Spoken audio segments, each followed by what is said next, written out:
Bismillahirrahmanirrahim. Assalamualaikum warahmatullahi wabarakatuh. Alhamdulillah rabbil alamin wassalatu wassalamu ala asyrafil anbiya'i wal mursalin wa ala alihi wa sahbihi ajma'in. Amma ba'd.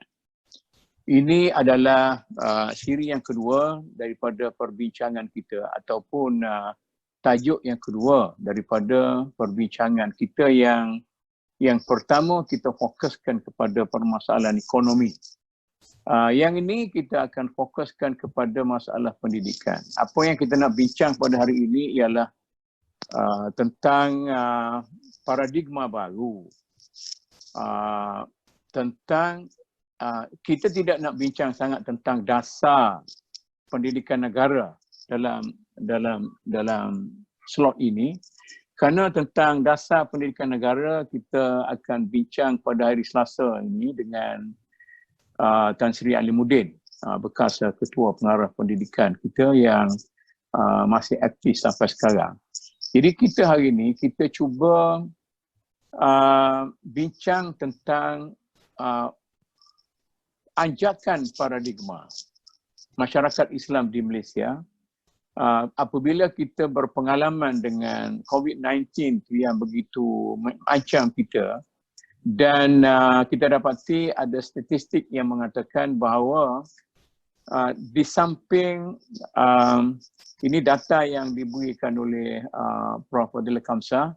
Jadi di samping kita dapat mengurangkan aksiden di jalan raya, kita dapat mengurangkan jenayah masyarakat dan sungai kita pun semakin bersih, tetapi berlaku pertambahan domestik punya jenayah. Ini mungkin suatu keadaan yang tidak berimbang dalam pendidikan Islam di negara kita. Jadi fokus kita pada hari ini ialah apakah dengan berlakunya COVID-19 ini kita ada ajakan paradigma ke arah yang lebih Islamik tetapi di bawah dasar pendidikan negara yang sedia ada. Kita tidak nak bercerita tentang, bukan kita sebab kita bukan orang politik. Jadi sebelum saya minta Prof. Datuk Mak Bakar, tak payah diperkenalkan lagi, saya rasa semua orang kenal, ini Profesor daripada UM sekarang ini, dia dipinjamkan kepada Universiti Islam Universiti Zainal Abidin, Sultan Zainal Abidin Terengganu, dan seorang yang cukup berpengalaman dari segi dasar pendidikan dan pelaksanaannya. Cuma yang kita nak mulakan sekarang ni, saya nak mulakan dulu dengan Dr. Kamil. Dr. Kamil sebagai seorang yang ada mempunyai kepakaran dalam bidang pemikiran Islam. Saya nak minta Dr. Kamil ceritakan kepada kita dulu tentang walaupun sekarang ni kita baru bercakap, kita mula bercakap tentang kesan kepada kesan tamadun kepada berlakunya COVID-19 ni. Kemudian orang pun bercakap sama, kemudian bila kita bercakap tentang paradigm, orang sudah bercakap tentang norms. Jadi masyarakat kita sekarang ni, media-media telah bercakap tentang norm baru, new norms ataupun norma baru. Jadi kita rasa yang menyebut perkataan secara normal itu mungkin tidak begitu betul lah pada pengertian saya. Jadi saya nak tanya Dr. Kamil, apakah konsep norma baru ataupun anjakan paradigma baru yang berkait dengan pendidikan ummah? Dari segi norma baru tu, dari segi apakah yang Islam ada tentang norma-norma baru seperti ini? Ataupun saya translatekan dalam bahasa Arabnya ialah Al-A'raf Al-Islamiyah. Sila Dr. Kamil. Assalamualaikum warahmatullahi wabarakatuh. Waalaikumsalam. Kalau kita mengkaji norma asal dalam Islam, saya balik yang asal lah. Saya rasa kita tidak keluar daripada norma satu mengenai penanaman akidah lah. Penanaman akidah dengan rukun iman dia. Kemudian amalannya dengan rukun Islam tu, kemudian akhlak dengan ihsan tu, itulah yang membentuk norma bagi orang Islam. Dan juga kaedah-kaedah umum yang harus difahami yang memberi kesan kepada kehidupan mereka. Sebab syariat Islam selalu berkesan dalam kehidupan orang Islam. Sebab apa dia nak buat pun dia akan berfikir tentang halal haram dan sebagainya. Cuma zaman dulu saya rasa antara orang yang belajar agama dengan orang yang kita sebut belajar akademik, dia macam terpisah.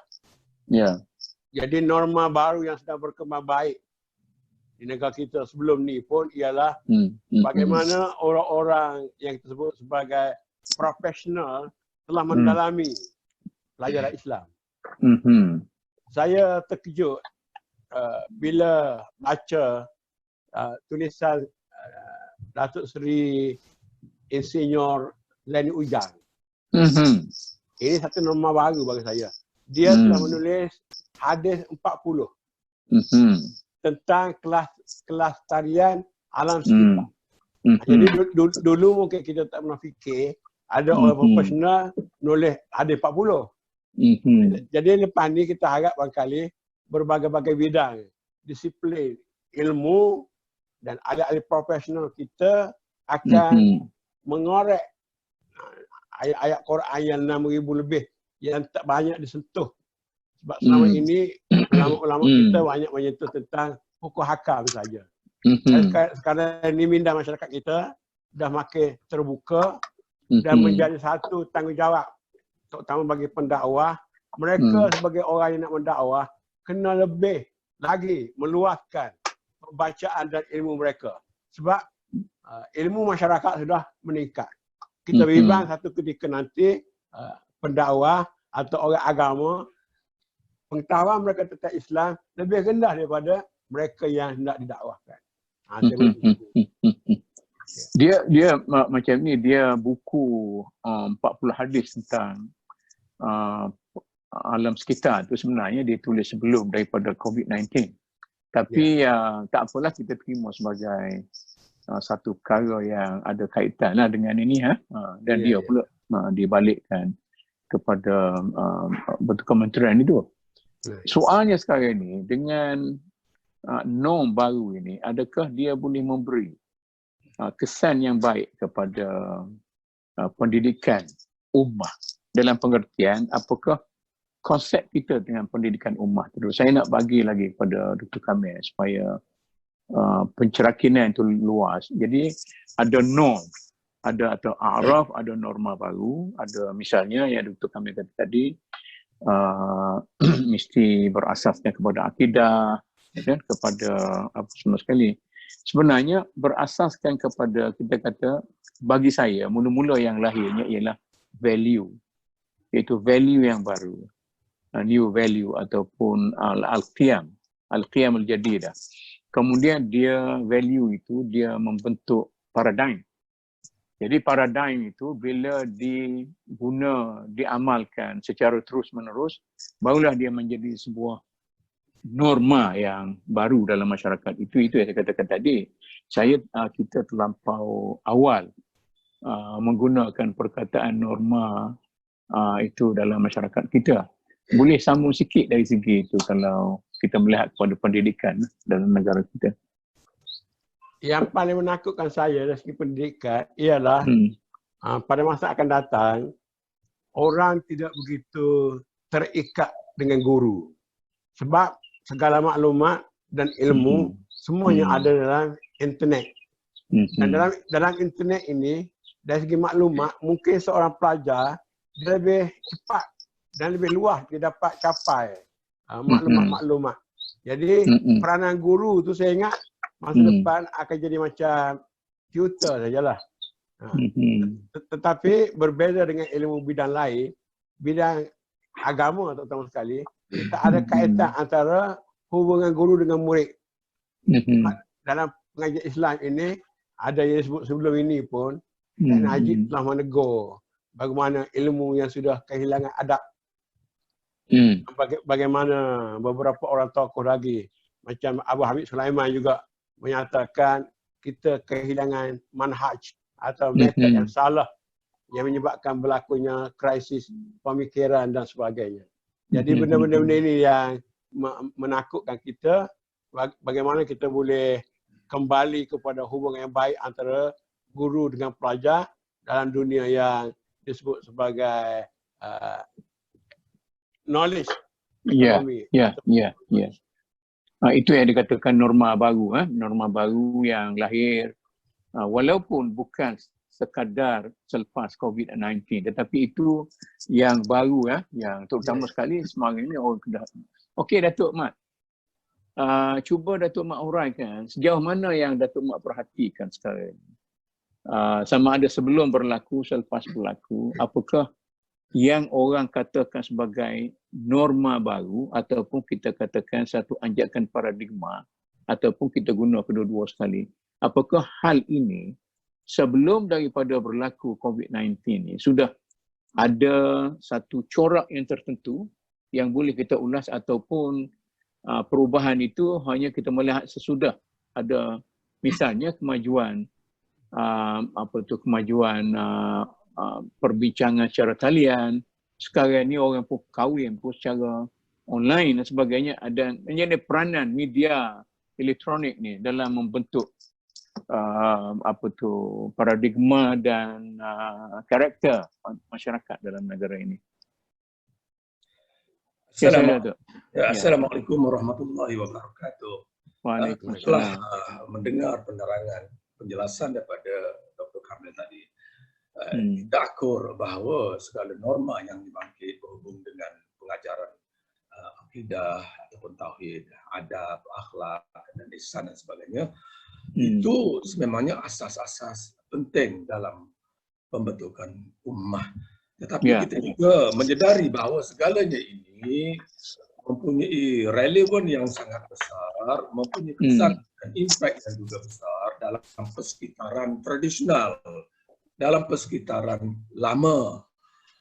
Dan selama dan selagi kita berada dalam persekitaran yang sedemikian, maka pendidikan tauhid, adab, akhlak dan ihsan yang disebut tadi itu tidak menjadi isu mencukupi. Tetapi yang menjadi persoalannya ialah apabila kita berdepan dengan perubahan persekitaran, inilah yang memerlukan anjakan paradigma. Artinya bagaimana kita nak memastikan adanya pengembangan pengajaran norma tadi supaya dia dapat menangani tuntutan daripada perubahan zaman. Apabila adanya teknologi informasi, adanya artificial knowledge dan sebagainya.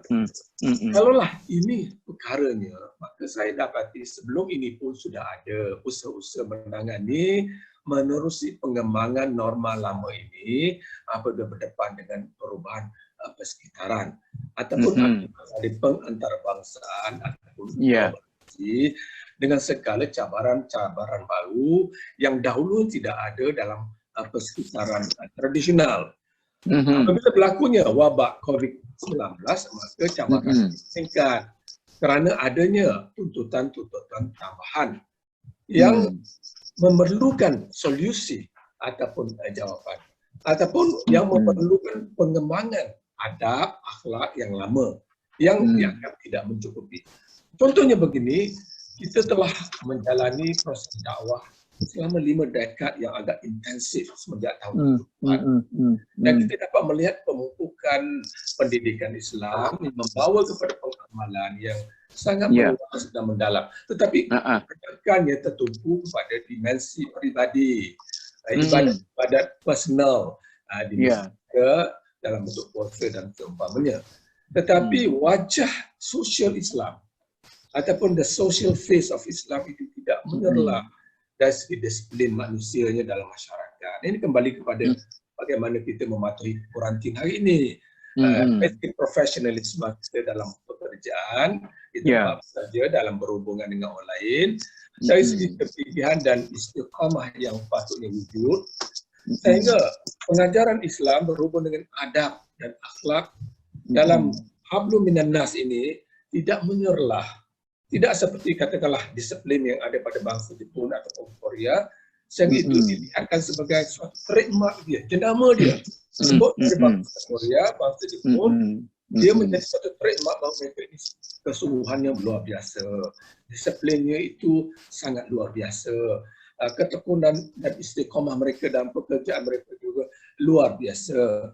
Artinya profesionalisme sudah digabungkan dengan watakan mereka. Seolah-olah itu DNA bangsa Jepun dan bangsa Jerman dan sebagainya. Tetapi tidak hanya dalam konteks ummah kita. Sedangkan pengajaran norma yang disebut oleh Dr. Kamil itu sudah lama tertanam. Profesionalismenya, kesungguhan kerjanya, kebersihan orangnya, kecanaan yang patut ada dari segi sosialnya. Hablum minallah dengan hablum minannas digabungkan rupa sehingga hablum minannas ini menjadi suatu aspek dalam ibadah pribadi pun. Ia ada lanjutan daripada ibadah seseorang itu. Tapi itu menyerlah. Dan apabila ini berlaku dalam persekitaran yang ada hari ini, orang tidak dapat berinteraksi dengan ummah melalui pewatakan mereka. Orang Islam sebagai anggota masyarakat tidak berfungsi sebagai ejen-ejen budaya dan tamadun Islam yang berjalan. Ini yang kurang yang ada pada kita. Oleh itu, kalau anjakan paradigma yang dituntut, maka ia lebih kepada penekanan kepada aspek sosial. Ia lebih kepada pemerataan baru berdasarkan norma yang sama yang disebut oleh Dr. Kamil tadi. Ini yang sedang di mana-mana. Bukan sahaja dalam ummah di Malaysia, tapi juga di Timur Tengah dan sebagainya. Dan ini teruji kita apabila berlakunya wabak COVID-19 ini. Sejauh mana Islam yang lama, yang tradisional ini boleh dipakai dalam konteks semasa supaya ternyata kerelevanannya. Kerelevanan ini sangat pentinglah kerana lihat Islam sebagai rahmat kepada sekalian alam ini benar-benar jadi satu realiti kepada kita. Tapi kita dapat lihat bagaimana baru-baru ini bukan sedikit orang kita yang melanggar peraturan apabila ada kuarantin. Seolah mereka ini berkelakuan, beradab tidak bezanya dengan mereka yang lain. Yang kita maunya seolah orang kita, ini orang Islam ni, tengok mereka ini disiplin, tengok mereka ini beratur, tengok mereka ini bersih, tengok mereka ini menjaga maslahat umum dan sebagainya. Mengapa ini tidak menjadi? Apakah kita menunggu orang lain lakukan, Jepun dan Jerman buat, barulah kita nak pandang ke timur ke, nak pandang ke barat ke, dengan kata-kata, oh semua dah ada dalam Islam ni, cuma kita yang itu sudah kekurangan. Itu sudah menunjukkan suatu kebelakangan. Kita hanya mengatakan itu betul, tapi kita tidak ini persoalan. Okey, Datuk. Terima kasih. Saya nak buat andaian. Apa yang Datuk timbulkan itu sebenarnya ada jawapannya. Andaian saya ialah norma-norma dalam Islam itu dengan akidahnya, dengan dalam ibadatnya, dalam muamalatnya, dalam masyarakatnya dan sebagainya, dalam politik ada semua sekali. Tapi norma-norma ini sedang tidur. Tidak dibangkitkan.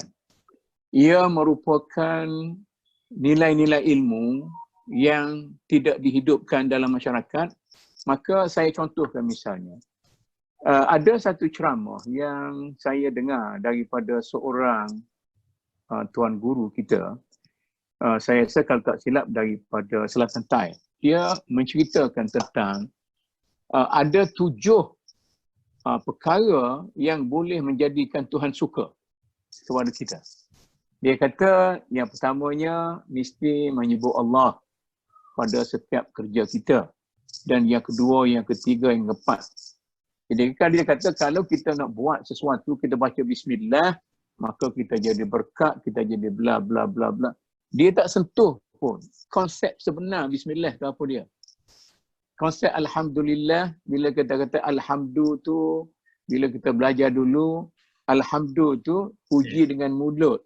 Okey, puji dengan mulut, kata ustaz saya, itu pujian di luar. Tapi mengapa kita kata Alhamdulillah, kata Bismillah? Maknanya betul ke?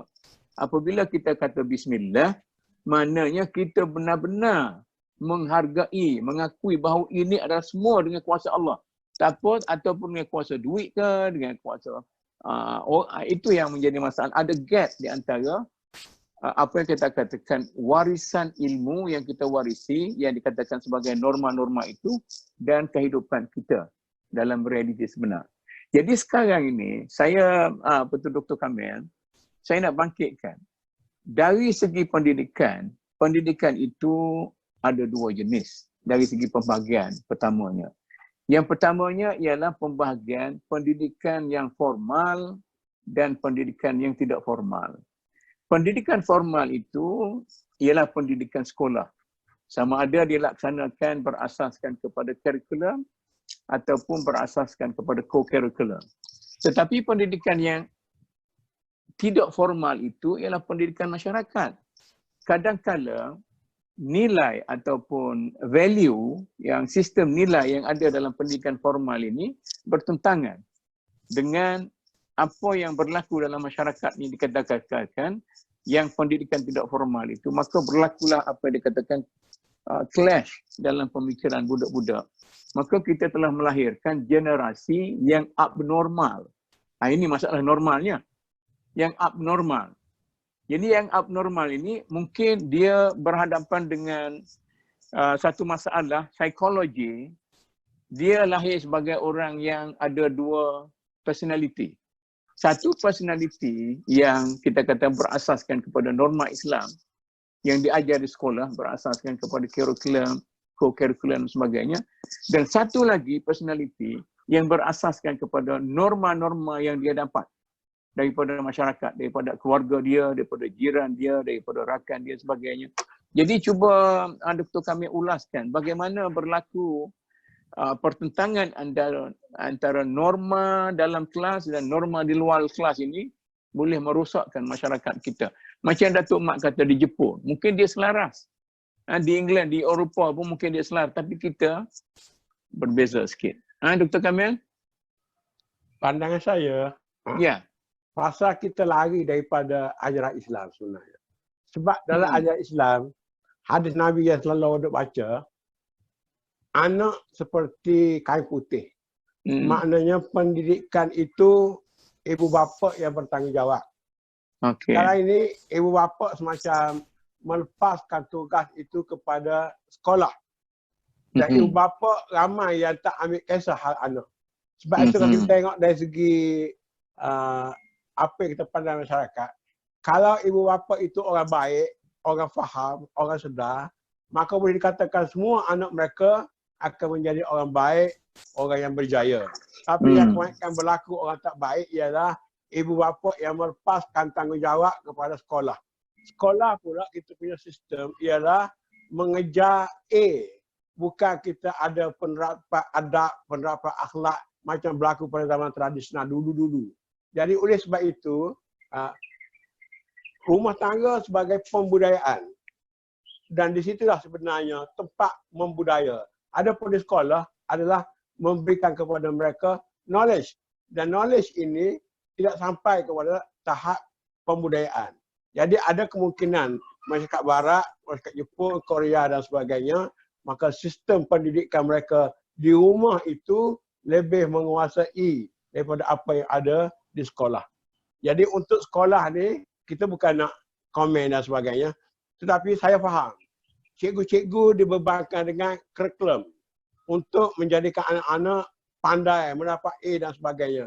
Dan guru-guru ada kemungkinan tidak sempat untuk mendidik anak-anak secara beradab, secara berakhlak dan sebagainya. Kerana mereka dikejar oleh kurikulum untuk dihabiskan supaya anak-anak kita belajar dapat A. Itu satu. Yang kedua juga kita lari daripada ajaran Nabi dulu. Saya nampak, setakat yang saya faham lah.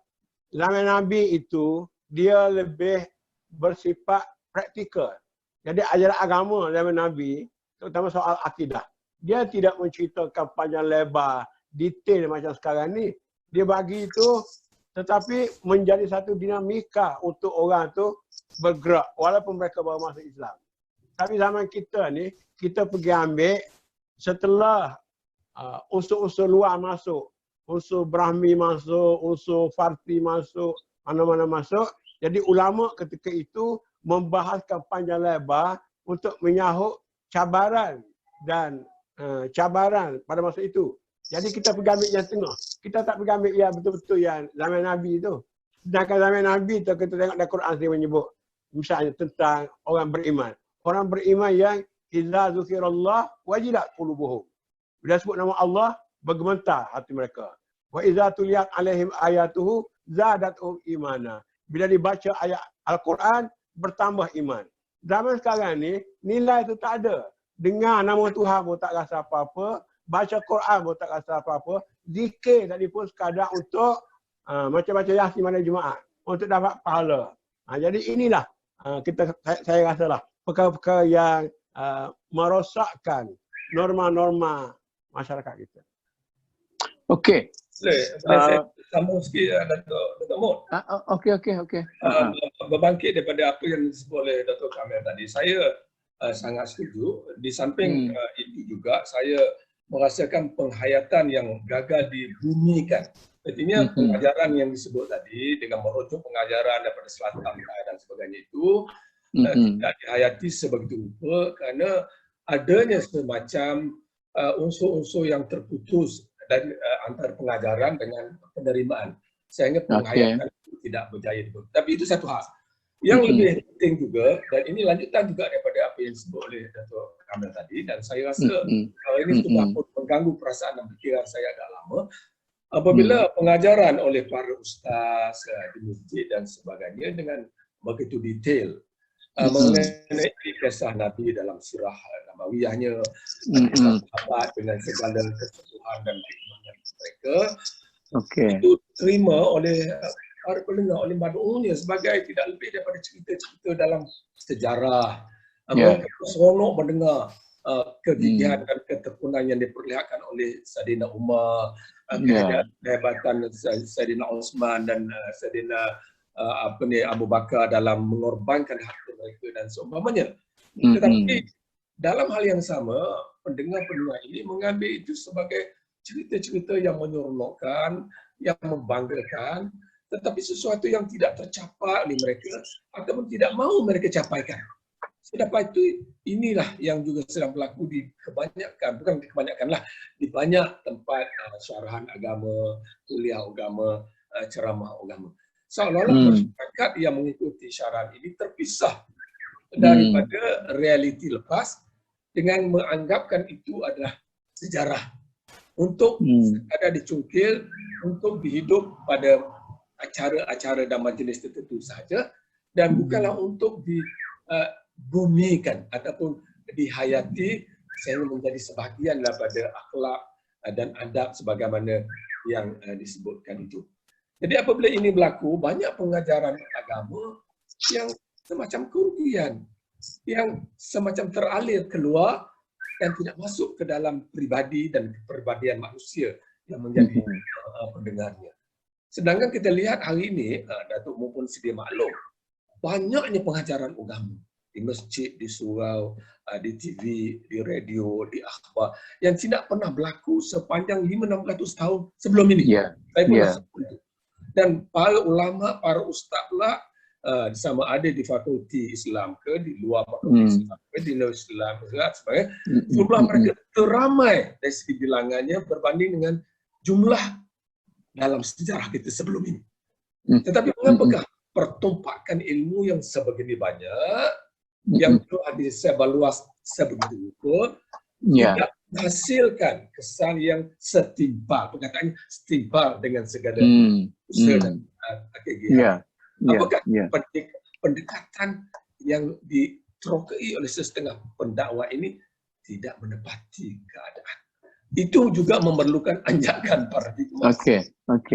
Saya nak gelar Prof Datuk Mat hari ini dengan Dr. Kamil sebagai pakar-pakar yang hebat mempersalahkan masyarakat. Boleh tak?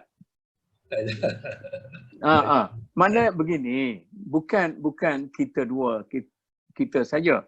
Itulah para pemimpin kita sekarang, stereotype. Bila kita bercakap tentang kelemahan dalam masyarakat kita, apa yang kita boleh buat, kita blame guru, kita blame sekolah, kita blame pendakwah dan kita blame apa semua sekali kan. Jadi termasuk kita. Macam Datuk Mak kata tadi, sekarang ini kita kebanjiran para pendakwah. Dakwah online lah, dakwah tu lah, dakwah ini. Makin ramai, makin keliru.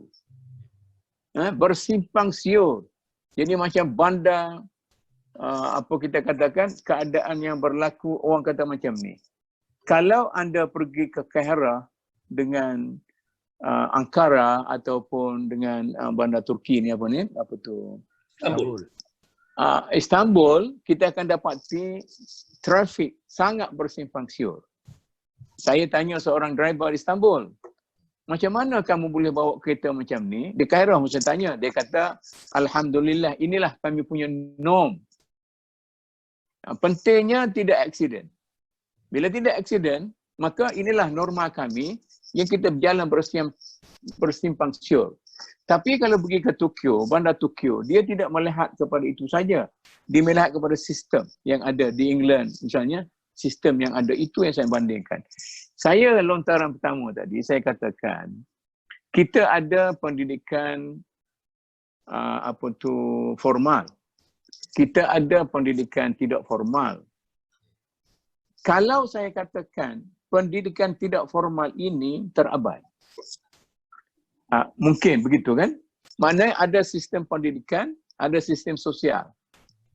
Kemudian kita terlampau menumpukan kepada pendidikan ini, tumpu kepada pendidikan, bukan main lagi, ajar macam-macam lagi. Tapi dari segi norma-norma sosial, tidak digerakkan oleh para pejuang sosial. Maka dari segi sosial, kita statik. Maka berlakulah pertentangan antara knowledge dengan norma sosial yang berlaku. Begitu kan? Katakanlah sekarang ini, norma sosial banyak menumpukan kepada nilai-nilai barat yang jauh bertentangan dengan Islam. Sebab itu, kalau dalam negara kita ini, orang bukan Islam, dia tidak konflik dalam jiwa dia. Dia boleh jadi orang putih pada hari ini juga. Tapi orang Islam tak boleh. Nak berzina tak boleh, nak kahwin dua tak boleh. Tengok, kita tak selesaikan. Berlaku perzinaan, tak bagus. Tetapi orang yang tak boleh poligami, maka dia akan jadi orang jahat, tak bagus juga. Bagaimana kita nak selesaikan misalnya kan? Dulu, saya pasal cakap banyak sekali lah, kita ada masa sekali. Dulu kita katakan bapak rintik, bapak burik, anak rintik. Bagaimana bapak nak jadi burik, nak jadi anak rintik, sedangkan peranan bapak dalam masyarakat sudah diambil oleh peranan media massa. Bapa dan keluarga, rakan sebaya, bapa, keluarga, jiran tidak lagi mempunyai pengaruh macam dulu. Tetapi sekarang ini yang banyak pengaruhnya ialah media massa, rakan sebaya, kelab-kelab, hiburan dan sebagainya. Jadi itu norma-norma. Jadi bolehkah saya cadangkan? Sekarang ini kita berhenti daripada duk blame dan duk marahkan sistem pendidikan kita sebagai tak betul sampai pening Menteri Pendidikan. Tetapi kalau kita dengar, katalah menteri apa kita dah, Menteri Kebajikan Wanita kan, dia kata kalau berlaku apa kerusuhan dalam rumah tangga, dia meminta supaya wanita bersabar. Itu satu benda yang tidak adil. Maka golongan wanita pun marah kepada dia. Sedangkan dia ikhlas. Timbalan menteri kita ikhlas memberi norma-norma yang sesuai dengan kaedah Islam. Tetapi macamlah kita katakan sebagai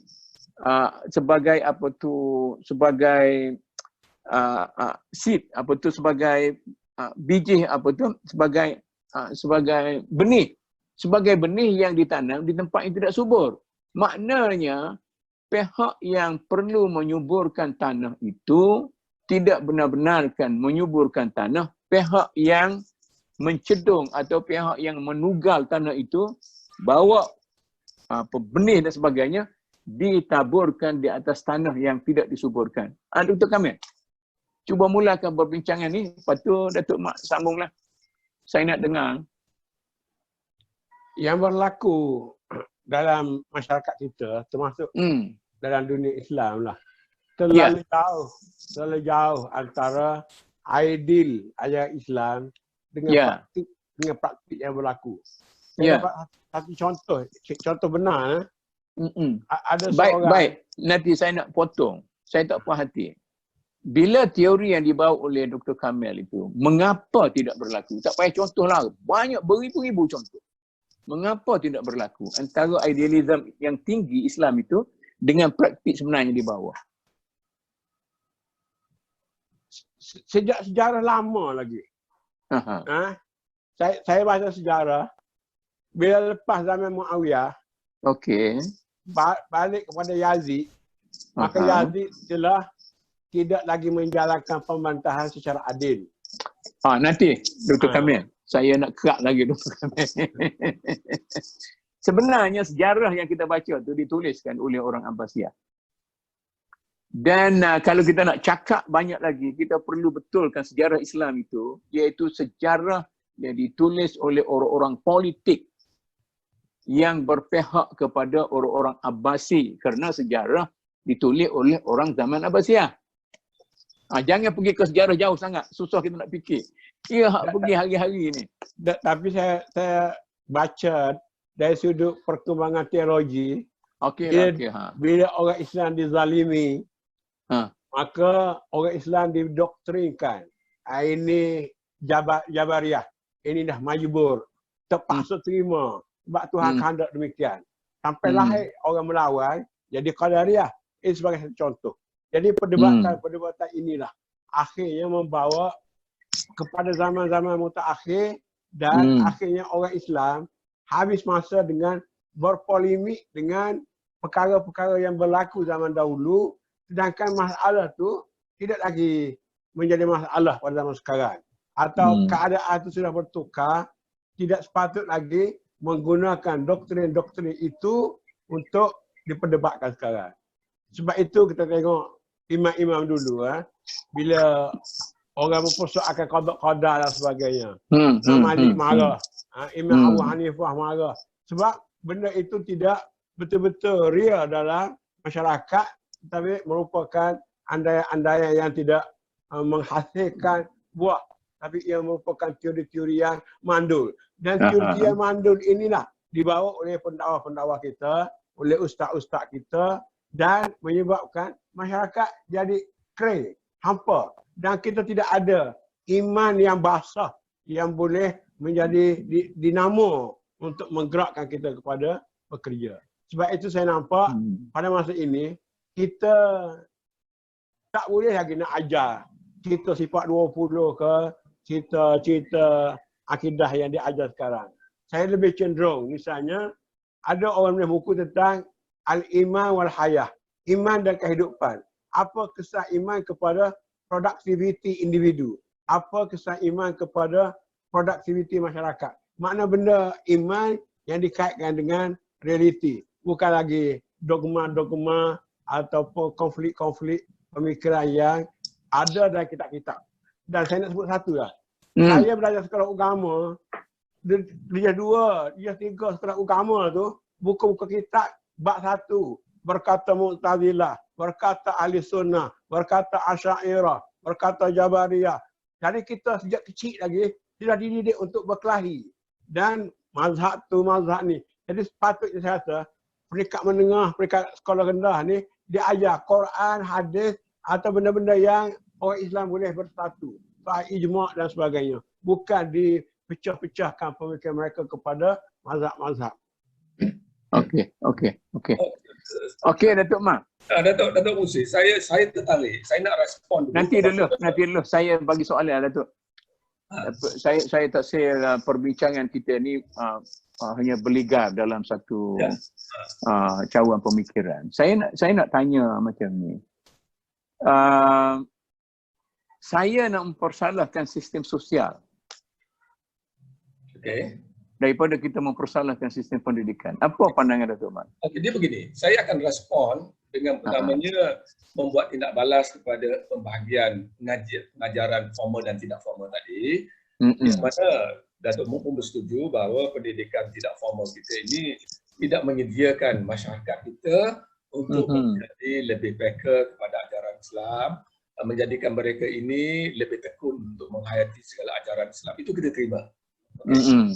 Dalam hal seperti ini, apabila kita berada dalam situasi demokrasi hari ini, di mana sebagai massa, sebagai rakyat, sebagai orang ramai yang sepatutnya menentu dan mencorak, jadi dengan kegagalan pendidikan tidak formal tadi, maka dengan sendirinya masyarakat diheret oleh mereka yang tidak menghayati Islam ini.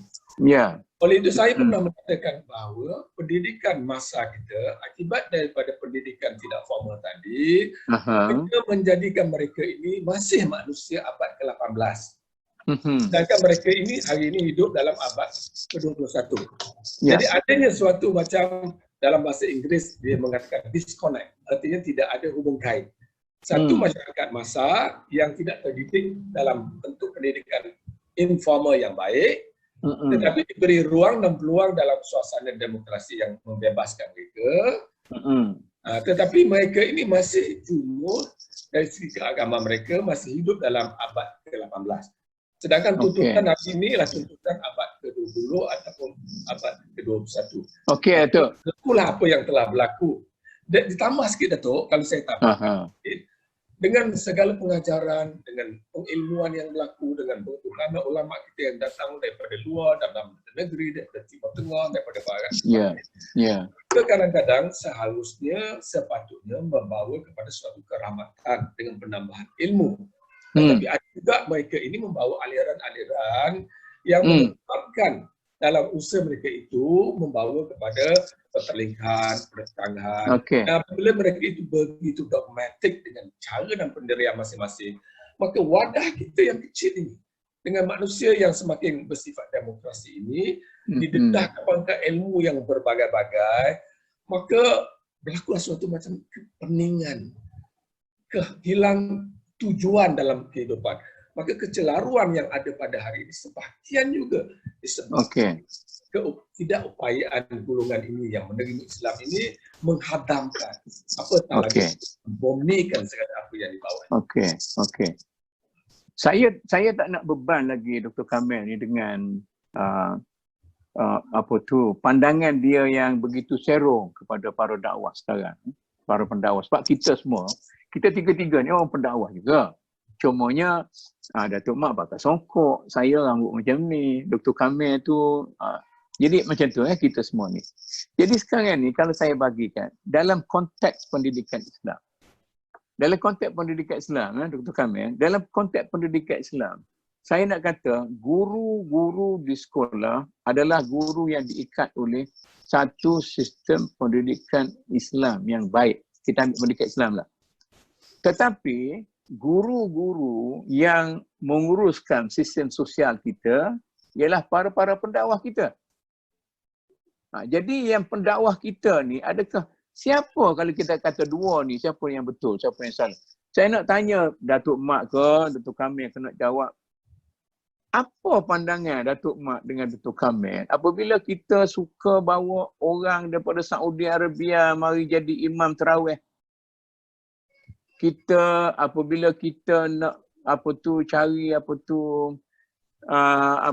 kurban yang hebat, kita mengambil unta liar, kita import unta daripada Australia.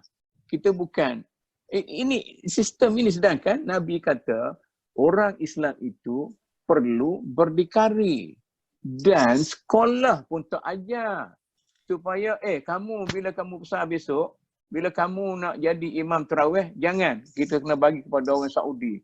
Jadi kita ni sampai nak tarawih pun nak pergi cari guru-guru yang kita rasa seronok. Adakah kita perlu tumpang orang lagi, kita nak mendekatkan diri dengan Allah? Datuk Kamil, cuba bagi tahu sekat ni. Siapa dia yang jaga ni? Saya nak balik pasal berlaku halal. Berlaku masalah dari segi pemikiran tadi. Mau contoh-contoh yang dekat lah. Kita mengajar masyarakat buka puasa dengan buah tamar. Pasal apa? Pasal buah tamar tu Nabi makan. Nabi duduk di Mekah, dia makan buah tamar. Tapi kita tak ajar kepada masyarakat buka puasa dengan pisang pun pahala juga sebab dia manis macam buah tamar. Contoh. Kemudian benda-benda yang begitu dah yang menyebabkan masyarakat tidak dapat memahami isi Islam. Jadi Islam itu dipahami secara syakli. Begitu juga dengan perkara-perkara yang lebih besar lagi lah. Jadi masyarakat, jadi siapa yang mengajar ni? Yang mengajar ni adalah guru agama. Saya bukan nak beli guru agama. Tapi itu saya selalu sebut, guru-guru agama kita, pendakwah-pendakwah kita, mereka juga kena masuk workshop supaya kita dapat ada keselarasan. Jadi kalau kita bandingkan pendidikan formal dengan pendidikan tidak formal. Pendidikan formal di sekolah, satu dia ada falsafah pendidikan. Yang kedua dia ada kurikulum. Yang ketiga guru terlatih. Yang keempat pelajar-pelajar yang setara. Kita di luar masyarakat ini falsafahnya tak ada. Falsafah katalah falsafah apa tu media kita. Falsafah media ni kira yang rating baik diberi keutamaan. Yang tak ada rating kemudian kita mengajar agama dalam TV dan radio pun cara klasik, cara yang tidak membangunkan jiwa dan minda. Mana kita balik kepada keadaan yang Datuk Mak sebut tadi, abad 16, abad 15 tadi.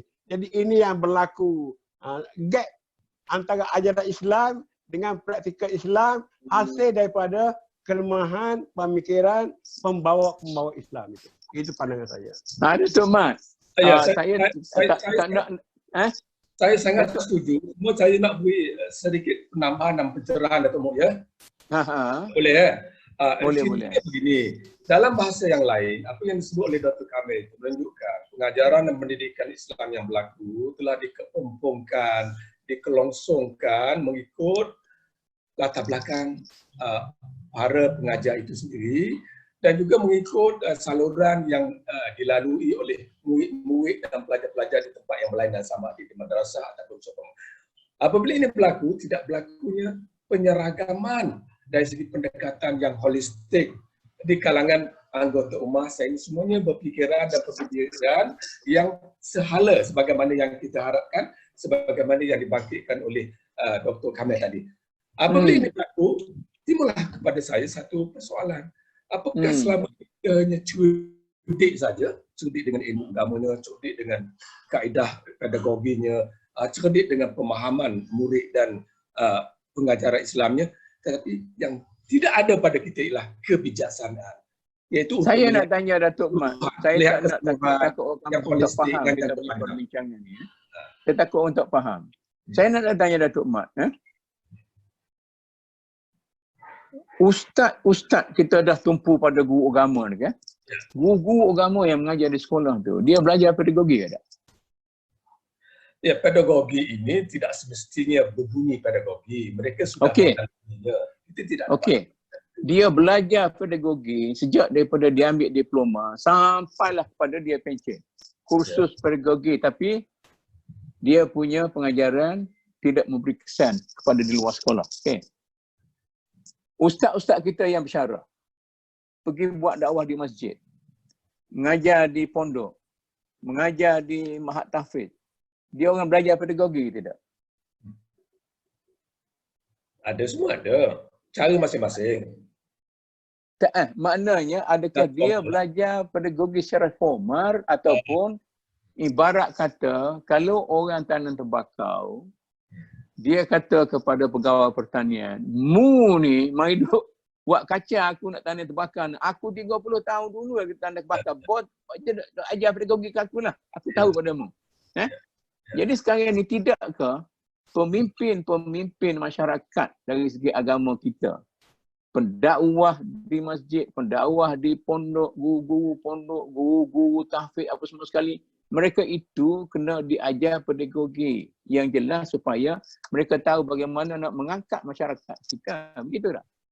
Itu sangat setuju. Sebab pada hari ini saya nampak masing-masing bergerak berasingan berdasarkan kepandaian masing-masing. Dan itulah yang saya guna istilah tadi, semuanya cerdik. Tetapi apabila apa yang Datuk Mok kata tak ada pada mereka, penyeragaman, itu yang kurang, iaitu kebijaksanaan yang kurang. Tak ada. Kan ibarat kalau yang melaga kampung. Pergi kamu belaga. Itu ya. Pegawai agama sebelum ada apa tu pusat latihan Islam dulu kan. Orang yang bukan agama pergi ke Intan. Orang ni tak ada. Cuma perjuang-perjuang bolehlah ilim sekarang ni pun. Itu pun kalau nak banding antara ilim dengan Intan pun saya tak nak cakap banyak lah. Tapi sekarang ni kerajaan menghabiskan beribu-ribu juta untuk belanja ke sekolah bagi pendidikan formal, tetapi cukup kedekut untuk menyelesaikan masalah pondok, masalah tahfiz dan masalah-masalah pendakwah yang terpaksa. Kadang-kala menjadikan dakwah itu sebagai sumber rezeki sebab mereka itu tidak diberi cara hidup yang betul kan. Jadi saya kalau ini pengalaman saya sendirilah, saya duduk tengok macam mana kita cuba bentuk masyarakat. Tidak ada perimbangan, itu tidak ada antara sekolah pendidikan formal dengan pendidikan tidak formal yang diabaikan sehingga kan yang formal itu tak cukup lagi apa yang Pak Loh sebut tu yang Pak Loh perkenalkan tu apa? Selamat hari. Ada yang dalam pendidikan tu Quran, Jawi, Jacob. Tak cukup Jacob lagi, kafar lagi. Tak cukup kafar lagi, apa lagi. Tapi bagi saya penyakit sebenar masyarakat kita buta huruf agama, buta huruf Jawi, buta huruf Islam sebagainya kerana kepimpinan sosial yang tidak diberi pembelaan yang sebenarnya. Jadi kita menghabiskan tenaga, membazirkan tenaga yang banyak, kita biarkan begitu saja. Jadi kalau kita cadangkan macam ni, pengalaman saya, dulu masa Datuk Idris Yusof, kita pergi bincang. Habis menteri itu jatuh, pergi Menteri Mazli lagi. Bincang Menteri Mazli lagi. Menteri Mazli pun jatuh. Sekarang ini ada menteri baru lagi. Jadi kalau menteri-menteri pendidikan tidak memasukkan dalam agenda mereka itu bagaimana mereka itu perlu menyelesaikan agenda pendidikan sosial, maka menteri lain yang bersangkut paut dengan agenda sosial itu kena berfungsi. Jangan diserahkan begitu saja, dibiarkan. Maka oleh kerana itu, katalah Datuk Isham nak tolong bela orang nak tolong bela orang dakwah itu dengan orang tahfiz sebagainya. Setengah orang pandang serong, macam mana dia ni nak bertindak atas orang agama. Sedangkan bagi saya Datuk Isham itu ikhlas nak membantu mereka itu supaya mendapat bahagian daripada apa yang diperoleh oleh orang lain. Siapa nak jawab ni? Dia begini. Datuk Mat dulu. Okey. Datuk mesti ingat, saya pernah mengajukan pendekatan grand strategi. Tapi dalam konteks pendidikan ini, kalau ia juga diajukan untuk memenuhi tuntutan yang disebut oleh Datuk Mat tadi, maka siapa saja yang datang sebagai menteri pengajian tinggi ataupun menteri pendidikan biasa, mereka ini seharusnya bergerak di bawah kerangka itu. Itu yang tidak berlaku. Artinya kalau ada grand strategi yang dipersetujui oleh semua, oleh pihak kerajaan, oleh para pendakwah, para guru, kan kita cuba pakai untuk satu jangka jauh. Dan jangka jauh inilah yang memberi kebijaksanaan. Yang berlaku hari ini, masing-masing memperkenalkan diri yang masing-masing, berlatar belakangkan pendidikan mereka di Amerika, di Jepun dan sebagainya, dengan penuh kecerdikan. Tidak cukup. Yang pentingnya ialah suatu yang berjangka jauh, yang holistik, yang umum, yang boleh dipakai satu generasi, dua generasi, barulah kita akan dapat melahirkan manusia yang berketerampilan sebagaimana yang dikehendaki. Hari ini kita melahirkan manusia yang bercanggahan fikirannya kerana berkecamuknya pendidikan dan kerana pendekatan yang bercanggahan antara satu sama lain yang dibawa oleh para pendakwah dan juga para guru. Itu saja. Okey Datuk. Tak apa. Dr. Kamil nak sambung tak? Saya nak sebut sikit dah. Kamil. Perkara ni bagi saya, ini warisan tradisi lama kita. Kalau kita ingat untuk zaman kita lah. Dulu sekolah rakyat. Yang pertama ni sekolah kerajaan. Dan rendah ni, daripada sekolah rendah sampai sekolah menengah, bidang agama ni bidang yang dianaktirikan. Hatta bila masuk ke universiti pun masih dipandang sebagai anak tiri. Jadi sebab itu, dari satu segi, budaya anak tiri ni, satu dendam. Yang kedua, semangat yang tak terkawal. Sebab tu kita tengok banyak ustaz-ustaz kita bila dia bercakap macam terlebih-lebih emosi. Dulu marah kepada penjajah. Okey. Kita ada masa pula. tak banyak, Dr. Kamil. Saya nak bagi soalan akhir pada Dr. Kamil dan Datuk Mat. Pada pemerhatian saya fokuslah dulu. Al-mu'azzabuna fil ard. Mereka yang teranyaya, terseksa dalam bumi. Katalah orang pondok dan orang tahfiz. Kementerian Pendidikan Tinggi, Kementerian Pendidikan kata ini bukan orang saya. Ini orang JAKIM. Okey. JAKIM kata, saya pun sibuk dengan kerja-kerja lain. Masalah urusan bukan main. JAKIM ni sebenarnya sepatut masa tu kita bincang dengan siapa? Datuk Zahid Hamidi. Dia macam mana dia boleh? Dia nak jadi Menteri JAKIM, taraf dia rendah. Dia nak jadi Timbalan Perdana Menteri tinggi. Tapi dia sayang kat JAKIM ni. Pergi jadi sana. Jadi pengalaman saya duduk lebih kurang 20 tahun sebagai ahli dalam lepai. Kemudian dia pegang Timbalan Pengurusi Lepai berapa lama. Saya rasa apa yang lepai nak buat pun tak boleh. Tak ada tuan yang nak buat kerja. Pergi kepada Majlis Raja-Raja. Majlis Raja-Raja pula tak ada peruntukan. Yang dikatakan kuasa raja-raja itu sebenarnya sangat tertakluk kepada kuasa kerajaan. Raja-raja bolehlah buat keputusan, Majlis Raja-Raja bawa kepada apa semua sekali. Tetapi, jadi dalam keadaan seperti itulah, kalau Dr. Kamil bawa teori anak tiri, maka anak tiri ini menjadi seorang yang kerdil, yang hina-dina, menjadi mangsa kepada satu perceraian. Dua ibu bapa. Yang kedua, kealpaan keluarga-keluarga dekat, iaitu pak saudara, mak saudara, sepupu dan sebagainya. Maka berkelanalah dia sampai bila-bila, sampai dia bangun, dia menjadi pak diri pula. Jadi sekarang ni macam mana kita nak pecahkan mana pensektoran, penstrukturan itu, sehingga penstrukturan itu melibatkan terabai satu galangan manusia, iaitu orang-orang. Sedangkan masyarakat berhadapan dengan satu kelemahan para pemimpin masyarakat mereka itu, iaitu para ustaz, pendakwah dan sebagainya, orang macam kita. Jadi bagaimana kita nak selesaikan masalah ini? Saya dulu. Okey. Kalau saya dapat jawab Datuk Kamil dulu, lepas tu Datuk Mat. Simpulkanlah. Saya tahu ini Datuk Mat dulu. Okey. Satu soalan yang agak berat. Yang telah cuba ditangani tetapi masih tidak percaya. Tetapi salurannya, formulanya ada dua lah. Sama ada mereka yang berkenaan ini menduduki takhta. Artinya berperanan lebih besar, lebih strategik untuk menstrukturkan keadaan supaya lebih menjebelahi keadaan yang sebenar. Dan bukannya membiarkan struktur yang ada itu menganaktirikan sesetengah pihak. Ini perlu dilakukan untuk suatu jangka yang panjang lah. Kalau tidak dimulakan sekarang, maka ia tidak akan menghasilkan natijah. Ini yang pertama. Yang kedua, ialah mereka yang berada di bawah kurungan yang ada. Di bawah tekangan struktur yang ada ini juga perlu menunjukkan kehebatan. Bahawa walaupun dianaktirikan, mereka berjaya membuat celupan baru dalam masyarakat.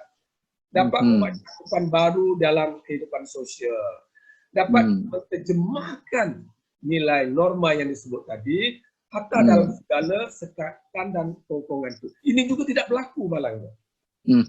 Jadi ini ada senjata dua serampang mata. Artinya dari sisi struktur kita kena berjuang dan telah dilakukan oleh Datuk Bukun saya rasa. Tetapi pada masa yang sama para pendakwah, ulama yang berkecimpung dalam dunia dakwah masing-masing ini juga perlu menerusi kedudukan mereka dan murid mereka sehingga mereka ini menjadi ejen-ejen perubahan. Ini juga tidak berlaku. Kerana sebahagian besar daripada pendidik dan murid-murid mereka ini masih berada dalam kelompok masing-masing, bersendirian, berasingan dan tidak mempengaruhi struktur yang nak diubah tadi. Okey. Dr. Kamil, cuba simpulkan apa yang tambah yang Datuk Mat sebut tadi. Saya nak sebut dari konsep sebenarnya itulah konsep tauhid, konsep holistik. Tapi kita masih mewarisi dualism. Tapi dualism di negara kita ni saya nak ambil satu model. Model mahkamah syariah dengan mahkamah sivil. Mana kedua-dua ni kita tengok semakin didekatkan dan semakin berjaya. Jadi model itu juga harus kita buat dengan sekolah-sekolah dan sebagainya. Tapi sekolah-sekolah ni dia masalahnya terbiak orang juga. Ramai juga sekolah-sekolah agama ke taufik ke. Kalau orang nak ambil alih dia tak nak sebab dia nak jadikan sebagai private, sebagai persendirian. Jadi ada juga sikap kedegilan bagi pihak rakyat juga. Kalau kerajaan nak buat, dia berprasangka kerajaan nak ambil alih, kerajaan nak ubah dasar macam-macam lagi. Dan ini berlaku kepada banyak di sekolah-sekolah Arab, terutama di negeri-negeri yang tertentu. Dan untuk maklumat juga, saya nak sebut, struktur itu juga kena diubah suai.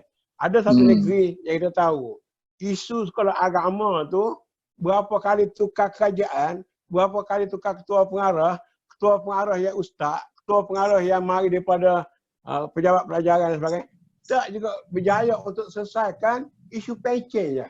Ini apa kita katakan? Halangan-halangan yang menjadi, saya pun tak tahu, sepatutnya pertama deka, takkanlah kita tak boleh nak selesai lagi masalah pencen. Dan ramai guru-guru agama di negeri tersebut yang saya difahamkan tak ada pencen.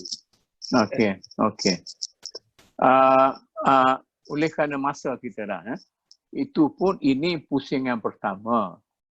Tugas pusingan ini ialah kita melontarkan idea kasar dulu. Kemudian idea ini kita akan perincikan sedikit demi sedikit.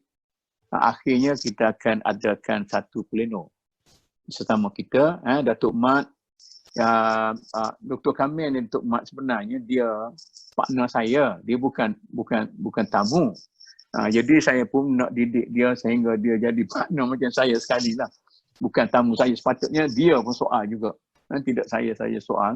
Jadi kita ada panel-panel ni, nanti kita akan panelkan jadi lontaran ini, dan saya rasa banyak juga benda yang saya nak tanya Tan Sri Alimuddin hari Jumaat dan hari Selasa ni, kerana kebetulan dianya ialah bekas ketua pengarah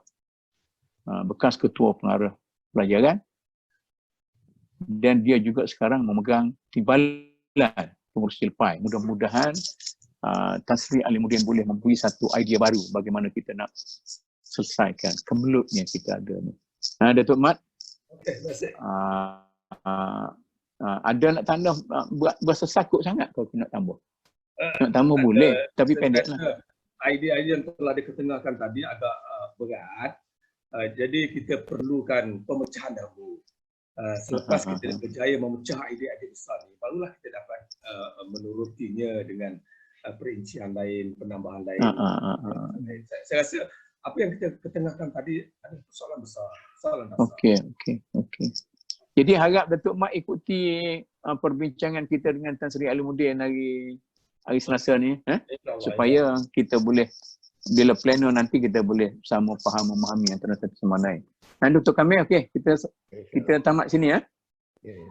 Sekianlah, dengan itu kita berakhir, dan sebelum kita berakhir, saya mengambil kesempatan ini untuk mengucapkan selamat berpuasa kepada para penonton semua yang saya rasa ramai jugalah.